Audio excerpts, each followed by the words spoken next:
Hello दोस्तों, नमस्कार। Service now help desk के एक और वीडियो में आप सबका स्वागत है। दोस्तों, ऑन पॉपुलर डिमांड आज हम शुरू कर रहे हैं डोमेन सेपरेशन। तो चलिए पीपीटी के ऊपर चलते हैं। ये हमारी PPT, let me open it separately. Yes, okay. तो क्या होता है domain separation? This is a thing to separate data process and administrative task into logically defined domains, also known as multi tenancy. तो देखिए, सिंपल वर्ड्स में अगर समझे तो डोमेन सेपरेशन का मतलब अलग रखना। अब आप किस चीज को अलग रखते हैं? सबसे पहली बात, या तो वो आपके मतलब की नहीं है, या तो आप अपनी सरदर्दी कम करना चाहते हैं कि आप इतनी सारी चीजें मैनेज क्यों करें, जिसकी जो है उसके पास दे दें। ठीक है। तीसरी आ जाती है सिक्योरिटी पर्पस। कोई आपकी चीज है जो बहुत ही ज्यादा इंपॉर्टेंट है, आप चाहते हैं किसी के और कोई जो अनऑथराइज है, जिससे इसे मतलब नहीं है, वो उसको एक्सेस ना कर पाए। तो ये कुछ रीजंस होते हैं किसी चीज को अलग रखने के लिए। तो यहाँ पे भी सर्विस नाउ में हम यहाँ पे मेनली बात करते हैं डेटा की, मेनली बात करते हैं प्रोसेसेस की। तो एक कंपनी का एग्जांपल लेते हैं। एक कंपनी बहुत बड़ी है, उसमें बहुत सारे डिपार्टमेंट हैं। और जब वहां पे सर्विस नाउ आया तो उन्हें ये फील हुआ कि यार इन चीजों को मैनेज करना बड़ा मुश्किल हो रहा है, या फिर जो अलग अलग डिपार्टमेंट है वो खुद ही ये चाहते हैं, जो मैंने तीन रीजन बताए उनमें से खुद ये चाहते हैं कि भैया मेरा जो डेटा है वो कोई और ना देखे, मेरी जो कॉन्फ़िगरेशन है कोई और ना देखे। देखिए, मेनली बात यहाँ पे डेटा की होती है। बाकी चीजें तो ऑटोमेटिकली अलग हो जाती हैं। डेटा ही इंपॉर्टेंट होता है अल्टीमेटली कस्टमर लेवल पे। तो मेरा जो डेटा है सेंसिटिव है, मेरा जो डेटा इंपॉर्टेंट है, ये कोई और ना देखे। तो इसलिए मैं अपनी डोमेन सेपरेट कर लेता हूँ। तो कंपनी एक है, लेकिन उस कंपनी में कई सारी डोमेन बनाते हैं बेस्ड ऑन रिक्वायरमेंट। और ये डोमेन्स अलग होने के बाद क्या होता है? डेटा सेपरेट होता है, प्रोसेसेस सेपरेट होती हैं, एडमिनिस्ट्रेटिव टास्क जो है वो सेपरेट होते हैं। मतलब लॉजिकली पूरा का पूरा अलग ही हो गया। इंस्टेंस का नाम तो एक रहेगा, लेकिन कस्टमर अलग अलग हो जाएंगे। तो हम कह सकते हैं कि कंपनी एक है, इंस्टेंस एक है, लेकिन उस इंस्टेंस में जब आप लॉग इन करेंगे तो आप वही चीज देख पाएंगे जो आपके डोमेन में है, जो आपके डिपार्टमेंट से रिलेटेड है। किसी और डोमेन को आप नहीं देख पाएंगे और आप देखना भी नहीं चाहते हैं। तो यही चीज होती है हमारी डोमेन सेपरेशन। अब देखिए, यहाँ पे छोटा सा एग्जांपल है। ये पूरी विंडो है। ये पूरी विंडो क्या है? एक तरह से आपका सर्विस नाउ इंस्टेंस है। इसके अंदर देखिए, एक डोमेन ए है, ये डोमेन बी है। हर डोमेन की अपनी प्रॉपर्टीज हैं, अपना डेटा है, अपनी रिपोर्टिंग है। मतलब जो भी कॉन्फ़िगरेशंस होती हैं नॉर्मली सारी अलग अलग है हर डोमेन। लेकिन यहाँ पे ग्लोबल डोमेन भी है।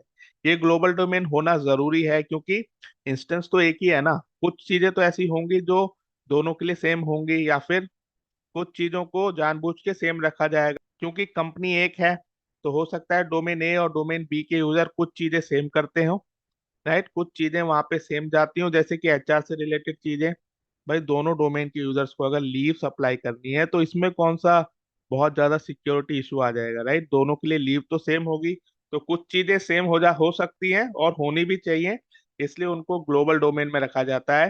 ठीक है ना। जो प्रोसेस एडमिनिस्ट्रेशन लेवल की चीजें होती हैं उनको ज्यादातर हम ग्लोबल डोमेन में रखते हैं। इसके साथ साथ कुछ ऐसी चीजें भी होती हैं जिनको सेपरेट ही नहीं किया जा सकता। वो कौन सी चीजें होंगी? वो प्लेटफॉर्म लेवल की चीजें होंगी।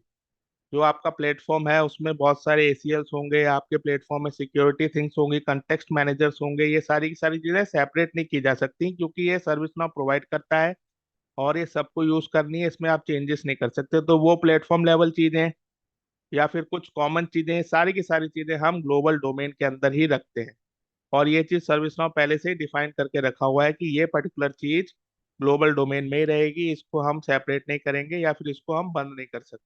क्योंकि ये फंडामेंटल है और पूरा का पूरा जो सिस्टम है वो इसी के ऊपर बिल्ट है, इसलिए कुछ चीजों को हटाना पॉसिबल नहीं होता। तो वो सारी की सारी चीजें ग्लोबल डोमेन के अंदर ही रहती है। आई होप आपको अब क्लियर हो चुका होगा कॉन्सेप्चुअली कि क्या होता है ग्लोबल डोमेन और अलग अलग डोमेन क्यों बनाए जाते हैं, क्या नीड होती है। एक बार यहाँ पे पॉइंट्स में देख लेते हैं, why to use domain separation. Okay. If you need to have a data segregation between business entities, yes, जैसे कि मैंने पहले बताया, बिजनेस लेवल पे अगर आपको अलग करना है तो सबसे जो इम्पोर्टेंट कोर रीजन होता है डोमेन सेपरेशन का, वो बिजनेस लेवल का ही होता है। हम बिजनेस एंटिटीज को या बिजनेस डेटा को सेपरेट करना चाहते हैं अलग अलग यूनिट में within a single organisation. तो उस केस में हम डोमेन सेपरेशन यूज करते हैं।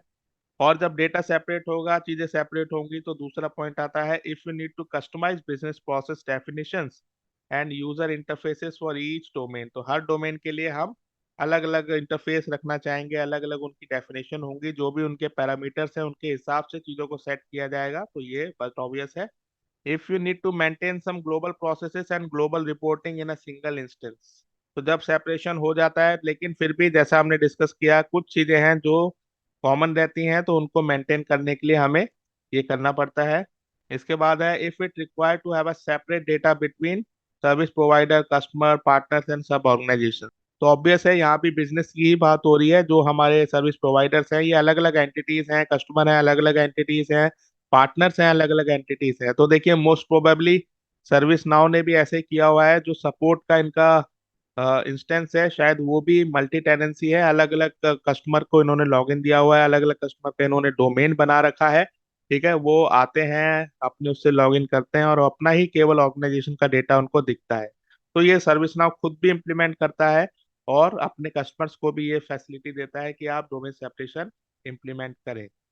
लास्ट पॉइंट है, if you have a minor और moderate process differences among the customers, तो जब आपके अलग अलग कस्टमर्स हैं उनके लिए अलग अलग प्रोसेसेस हैं, तो उस केस में भी आप चाहें तो डोमेन सेपरेट कर सकते हैं, जिससे कि हर कस्टमर को वही एक्सपीरियंस मिले जो कि वो देखना चाहता है, जो कि वो फॉलो करता है।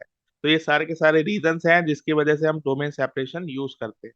अब इसके प्रोज एंड कॉन्स क्या क्या है। देखिए प्रोज में तो कॉस्ट इफिशिएंट है, ऑब्वियसली एक इंस्टेंस के अंदर आप सब कुछ मैनेज कर रहे हैं। ठीक है, less testing effort for upgrades, जब छोटा छोटा इंस्टेंस होगा, छोटा छोटा हमारी एंटिटीज होंगी, डोमेन्स होंगी, तो यहाँ पे टेस्टिंग में भी कम जो है एफर्ट लगेंगे। अपग्रेड आसानी से होगा क्योंकि हर बंदा अपना टेस्ट कर लेगा, हर डिपार्टमेंट अपने हिसाब से टेस्ट करके बता देगा कि मेरी चीज कैसी चल रही है। इसके बाद है सेंट्रलाइज्ड एडमिनिस्ट्रेशन, तो ऑब्वियस है डेटा सेग्रीगेट होता है, ये हम ऑलरेडी डिस्कस कर चुके हैं। इसके कॉन्स क्या क्या है। इम्पैक्ट ऑन ग्लोबल कस्टमाइजेशन, देखिए डोमेन सेपरेशन का यूज करके हमने बिजनेस एंटिटीज को अलग अलग तो कर लिया, लेकिन जो ग्लोबल कस्टमाइजेशंस हैं, ग्लोबल जो हमारी एप्लीकेशंस हैं, उनके ऊपर थोड़ा इम्पैक्ट इसलिए पड़ता है क्योंकि क्योंकि हम बीच में हैं, हम सेंट्रलाइज्ड हैं। इसलिए जो डोमेन ए है और डोमेन बी है, दोनों के हिसाब से जो भी हम ग्लोबल या कॉमन चीज रखेंगे उसके हिसाब से रखेंगे। तो यहाँ पे जो है कंसेंसस लेने पड़ते हैं, यहाँ पे जो है दोनों से साइन ऑफ लेके कि हम इसको इस तरह से कर रहे हैं। तो ये सारी की सारी चीजें अल्टीमेटली थोड़ी कॉम्प्लेक्सिटी को बढ़ा देती हैं। इसलिए ग्लोबल कस्टमाइजेशंस कम होती हैं और कम इसमें चीजें ऐड की जाती हैं ग्लोबल में, क्योंकि सहमति दोनों की चाहिए, उसमें टाइम लगता है और आगे जाके यहाँ पे कॉन्फ्लिक्ट भी अराइज हो सकते हैं। तो ये इसका एक कॉन है। अगर एक ही चीज रहेगी, एक ही इंस्टेंस रहेगा, एक ही डोमेन रहेगा, तो उसमें हम कुछ भी आसानी से कर सकते हैं, ज्यादा किसी का से नहीं होता। लेकिन यहाँ पे हमें बहुत ही फूक फूक के कदम रखना पड़ता है। इसके बाद है, it is not suited for complex business processes. जी हाँ, सिंपल डेटा सेपरेशन है तो समझ में आता है, लेकिन अगर आप चाहते हैं कि आपका डोमेन अलग हो और उस डोमेन में आप भर भर के कस्टमाइजेशन करें, तो वो भी यहाँ पे पॉसिबल नहीं है। इसकी भी अपनी लिमिटेशंस हैं, और वो लिमिटेशंस जब आप एक्चुअल में डोमेन सेपरेशन स्टार्ट करेंगे आपको पता चलेगी। जितनी ज्यादा आप कस्टमाइजेशन बढ़ाएंगे उतनी डोमेन फेलियर या डोमेन सेपरेशन फेलियर होने के चांसेस बढ़ जाते हैं। इसलिए सिंपल रखिए, ज्यादा इसमें कॉम्प्लेक्सिटी मत बढ़ाइए। क्लीन सेपरेशन होता है, मतलब पूरा सेपरेट ही हो गया, बिल्कुल कुछ नहीं दिखेगा। अगर आप आगे चाहते हैं कि कुछ दिखे, तो ऐसी कोई पॉसिबिलिटी नहीं है। ठीक है ना, सेपरेट मतलब सेपरेट। फर्दर फ्यूचर में कुछ ऐसा आया कि आप दोनों को एक चीज दिखाना चाहते हैं, तो यहाँ पे आपको फिर प्रॉब्लम्स आ सकती हैं, क्योंकि यहाँ पे क्लीन सेपरेशन हुआ है।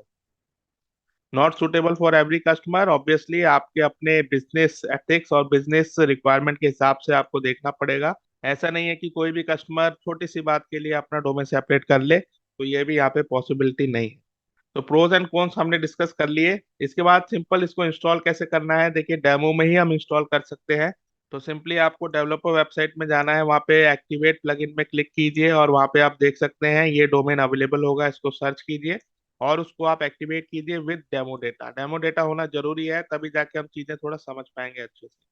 तो दोस्तों इतना आप कीजिए। आज पार्ट 1 था, हमने थोड़ा थ्योरी देखा, आगे वाले वीडियोस में और इसमें कॉम्प्लेक्सिटी हम बढ़ाएंगे। मिलते हैं दूसरे वीडियो में, तब तक के लिए thank you so much, bye bye.